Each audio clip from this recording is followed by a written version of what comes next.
akauza mali yake akalinunua shamba.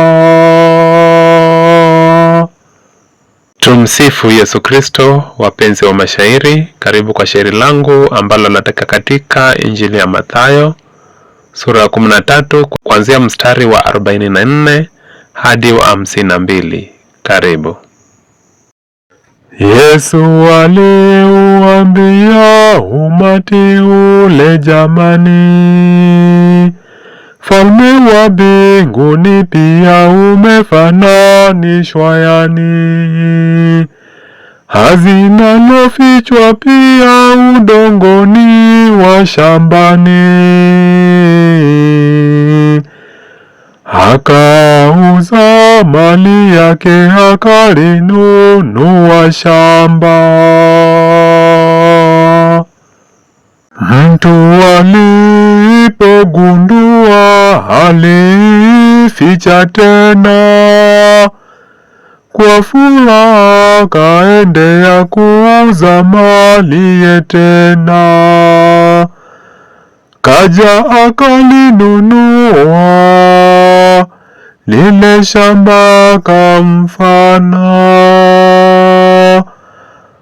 Akauza mali yake akalinunua shamba.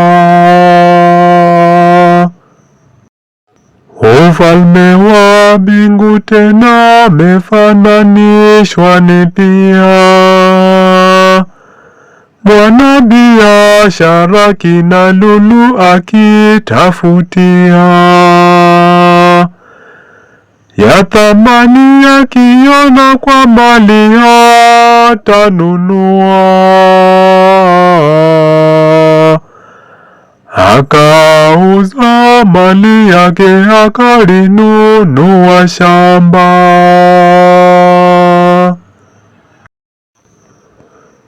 Ufalme wa mbingu tena wavu mefananishwa ni samaki kila aina kiwanasa baharini.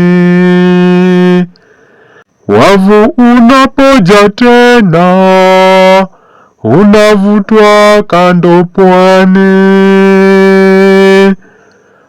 Akauza mali yake akalinunua shamba. Kisha wanawachagua wazuri pale chomboni, wabovu kiwatupia ndivyo takavyokuwani. Fikapo mwisho dunia wazuri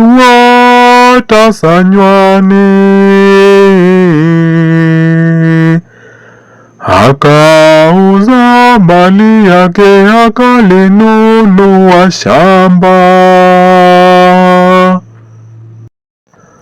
Malaika tatengani waovu waadilifuni, waovu kiwatupani kwenye tanuri motoni, na umo mtakuwani kulia kulalamani.